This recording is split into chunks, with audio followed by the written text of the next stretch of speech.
मैं राजेंद्र रैना स्पेशल से हाजिर हूं।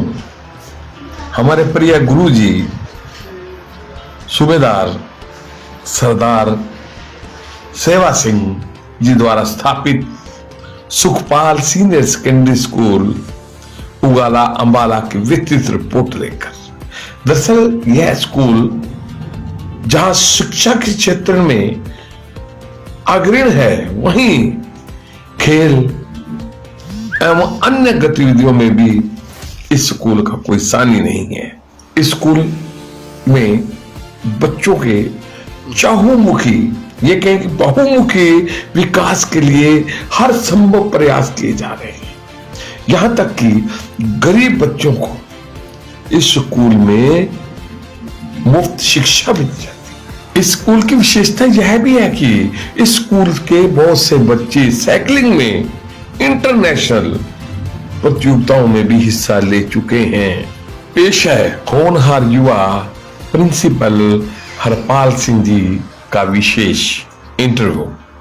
शिक्षा के लिए आइए, सेवा के लिए जाइए, इस विशेष स्लोगन के साथ।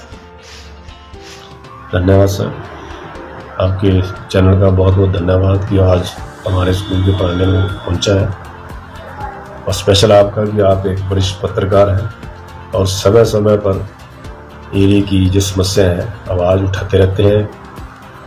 तो आपका दोबारा फिर बहुत बहुत धन्यवाद। सुखपाल सीनियर सेकेंडरी स्कूल के बारे में कोई ये नहीं है कि वो एक पहचान का मोहताज है। ये एक एक्स आर्मी पर्सन का रखी हुई नींव है। अप्रैल 1986 को ये स्कूल शुरू हुआ था। ये शुरू में एक पार्टनरशिप में स्कूल शुरू हुआ था, लेकिन बाद में ये सेपरेट नई बिल्डिंग बनी और आज ये स्कूल बुलंदियों को छू रहा है। लगभग 800 के करीब बच्चा जो है स्कूल में पढ़ रहा है। और स्कूल के सबसे बड़ी बात यह है कि हमेशा 95 प्लस रिजल्ट रहे हैं बोर्ड के, और स्पोर्ट्स में हमारी जो पार्टिसिपेशन है वो इंटरनेशनल लेवल पे है। हमारा साइकिलिंग का बच्चा जो है वो एशिया जो दिल्ली में हुई एशिया साइकिलिंग, उसमें पार्टिसिपेट किया और ब्राउन मेडल लिया। ऐसे हमारे बहुत से साइकिलिंग बच्चे हैं जिन्होंने नेशनल लेवल पे गोल्ड मेडल, स्टेट लेवल पे गोल्ड मेडल और दूसरी गेमों में गोल्ड मेडल।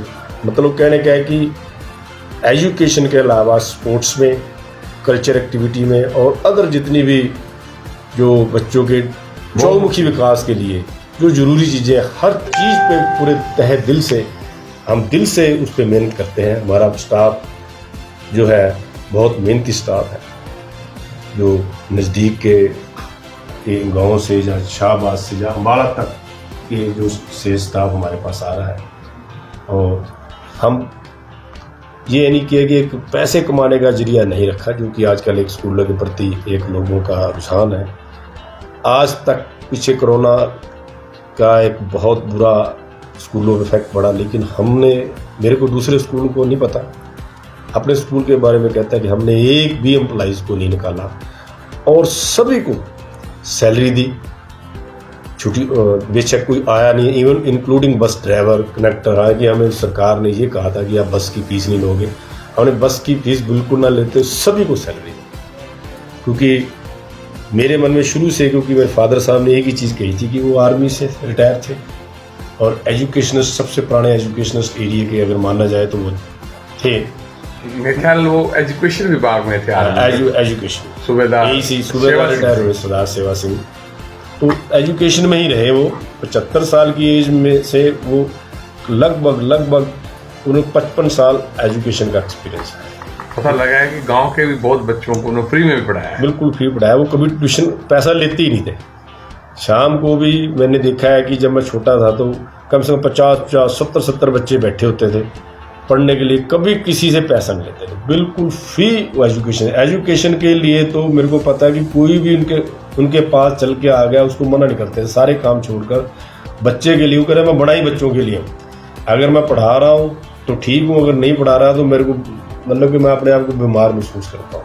तो उसी के पद चिन्ह में चलते हुए मैंने भी कोशिश की है। उनके जाने के बाद उनका लॉस तो पूरा नहीं हो सकता, लेकिन कोशिश यही है और उसमें हम बहुत ज़्यादा कामयाब भी हुए। उनके ख्वाब जो है वो बिल्कुल आज उनका लगाया जो पेड़ है वो बहुत बड़ा बड़का वृक्ष बन चुका है। उसकी छत्र छाया में बहुत से बच्चे एजुकेशन ले रहे हैं और बहुत से बच्चे जो वीक जो फैमिली बैकग्राउंड बहुत वीक है या फादरलेस है, वो बहुत से बच्चे, कम से कम मेरे पास इस बार भी 66 बच्चा वो फ्री पढ़ रहा है। मतलब ये नहीं है कि सरकार 134 वो अलहदा है, 134 वो अलहदा है, वो सरकार भेजती है।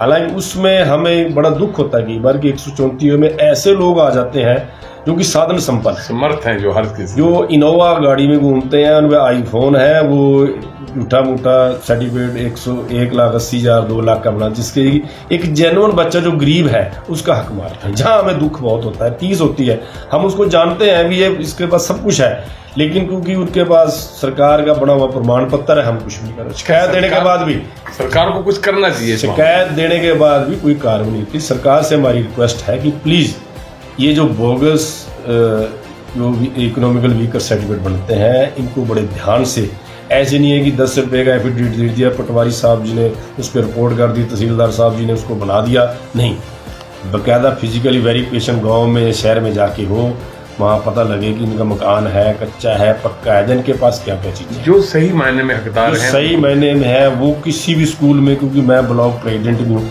प्राइवेट स्कूलों का, हमारी मीटिंग होती है, यही होता है, कोई भी स्कूल ऐसा नहीं है कि जो सही गरीब को एजुकेशन देने से मना करता है, एक भी नहीं। हमेशा दिक्कत कहाँ आती है कि हम मेरे इस साल तो मेरे पास पढ़ रहा है, पूरी फीस देता है, अगले साल वो एक इकोनॉमिकल वीकर सर्टिफिकेट दूसरे स्कूल में जाता है, मैं गरीब हो गया। हालांकि हमें पता है कि वो दे सकता है, लेकिन जब जो बच्चा जरूरतमंद है, वाकया गरीब है, उसको वो सीट नहीं मिलती।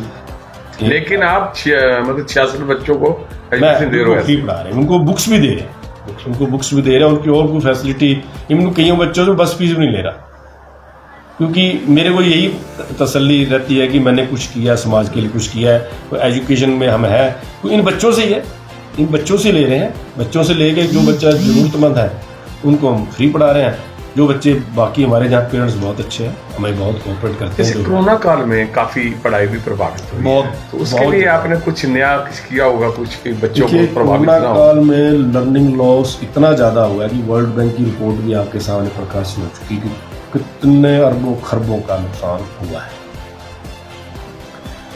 ऑनलाइन एजुकेशन देने की भरसक कोशिश की गई हमारी तरफ से, हमारे टीचरों ने दिन रात मेहनत की, हमें पेरेंट्स का भी साथ मिला, बट फिर भी वो चीज़ बहुत कमी रह गई, क्योंकि बहुत जगह जो गरीब बच्चे थे उनके मोबाइल नहीं था, कहीं नेट की प्रॉब्लम थी, कहीं 2-3 भाई बहन है, मोबाइल एक है। तो वो सारी चीज़ों में देखते हुए कि जो चीज़ हम दिल से करना चाहते थे वो नहीं कर पाए। उसका जब स्कूल ऑफ ऑफलाइन शुरू हुआ है तो हमें देखने को मिला सबसे बड़ी बात कि लिखने में बच्चे लिखना भूल गए हैं, राइटिंग की इतनी समस्या है, लर्न करना बच्चा भूल रहा है। हमें जो स्पेशल जो दिक्कत आ रही प्राइमरी क्लासेस में आ रही है, बहुत बड़ी प्रॉब्लम आ रही है, लेकिन हमारे टीचर ने इनको चैलेंज समझा है और हम उसको बहुत दूर करने के नज़दीक पहुंच गए और उसको हम जल्दी ही उसको जो कमी है बच्चों में थोड़ी बहुत कमी होती है, बड़ी बात नहीं, क्योंकि पेरेंट्स का भी फॉल्ट नहीं है, हालात ऐसे थे और वर्ल्ड में जो चीज़ थी तो उसमें हमें गवर्नमेंट का साथ देना बनता था। हमने सबने दिल खोल के साथ दिया। गवर्नमेंट ने जो गाइडलाइन बनाई वो गाइडलाइन को हमने माना, ऑनलाइन पढ़ाई भी कराई और जहाँ तक गवर्नमेंट ने कहा कि किसी की फीस आए ना आए आपने किसी का नाम नहीं काटना, हम नहीं काटा।